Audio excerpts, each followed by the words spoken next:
We have another agency that would love to hire more people.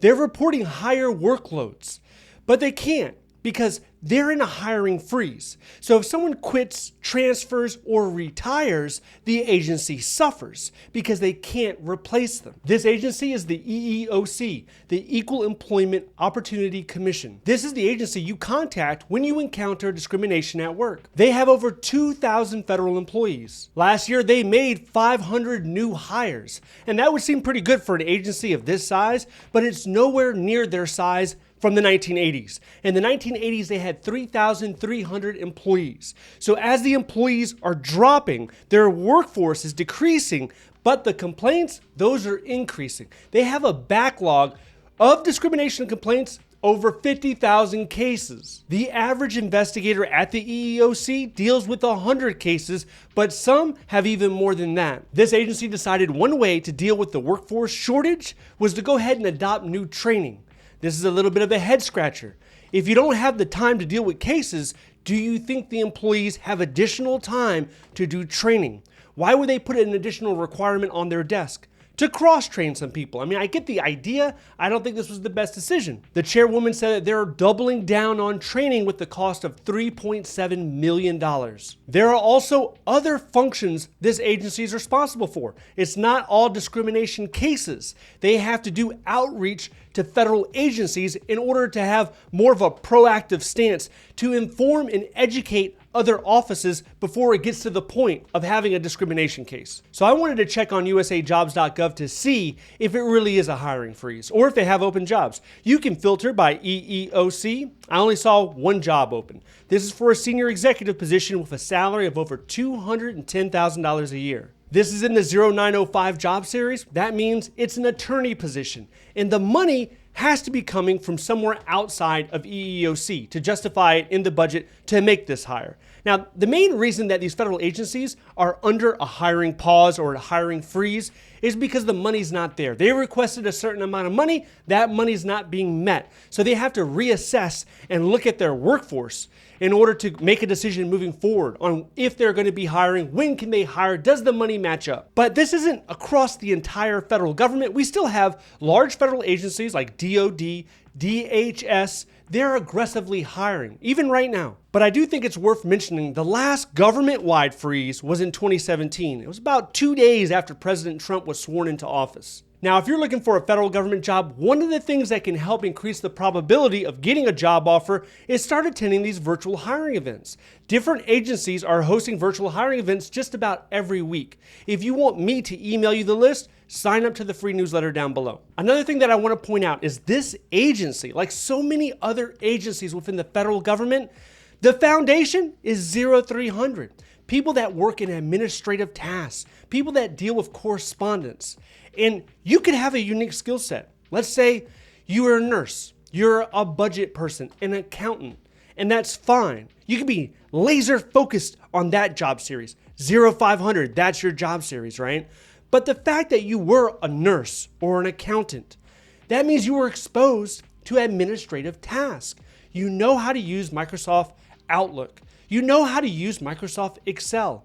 And because you have years of interacting with this type of software, these type of systems on a computer, that opens you up to the 0300 job series. There's so many people that get frustrated because there's nothing in a specific job series. Take 1700, education, 1740, education services. There's not that many opportunities out there, but you can apply if you have the background. But don't just target 1700. Go ahead and look over at the 0300 job series. Now, despite being overwhelmed, the EEOC challenged an application software that automatically rejected applicants over 55 years old for ageism. They fought against a truck and carrier company that denied dock worker positions to women because of their sex. Then there was a case of sexual harassment and sexual requests made to female employees at Chipotle. In total, the EEOC was able to secure $600 million for 22,000 people. But would you ever want to work there? How does that agency even rank? First, it depends on your office. As you can see here, there's 15 districts in the EEOC. They rank in the top quarter of agency subcomponents, coming in at 116 out of 459.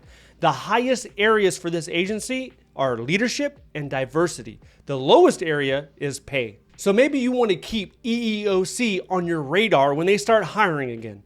Now, this could be the start of the new fiscal year, the 1st of October, or it could be after the presidential election, maybe the start of 2025. Now, here's the deal. Usually when a presidential election comes up, the hiring can be slow at a lot of different agencies for a few months leading into it. But I'm on the phone every week, several times, talking to individuals that just locked down their job offer. They accepted either a tentative or a final job offer. So it's happening. The government is still hiring. If you are on the job search, I would leave the agency tab, leave that completely blank. Go on usajobs.gov, set up your filters. When it comes to agency, don't select anything. I wouldn't target a specific agency. You want to leave yourself open for any and all opportunities. But before you even get to that step, look at your resume. What's there? Make sure that thing is strong. What does that mean? Take your resume, write it to a job series. Let's say you're a budget person, 0560. Write it to that series by looking at the OPM Job Series Handbook. And then once you have a strong base for that job series, then when you're applying to the jobs, you're reading the job announcement and you only have to make minor tweaks. That's the best use of your time. I was on a specific call with a lady last week. She applied over 100 times on usajobs.gov. She only had one referral and she wanted to know what was going on. Was her resume trash? Did she not have the right experience?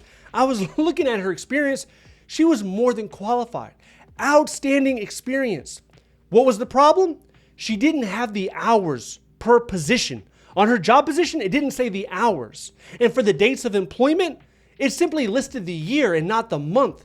Nobody can give you the appropriate amount of credit if you don't have that key information in there.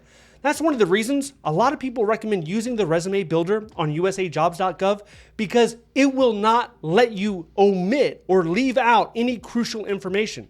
Once you know the key information that needs to be in there, then go ahead and create your resume on your own. Submit a custom resume. So I told her I was surprised she even had one referral. She really should have 0 referrals. But by making that small adjustment moving forward, she's gonna have so much more success. If you're interested in federal government jobs, you probably have a lot of questions about the hiring process, about usajobs.gov, about what is competitive service versus accepted service. So I did a live stream recently and I answered over a dozen questions. A lot of these questions, they could be on your mind. If you're interested in that, I want you to watch this video next. If you would like to see more videos like this, please click like and subscribe. Thank you so much for watching. I'll see you in the next one.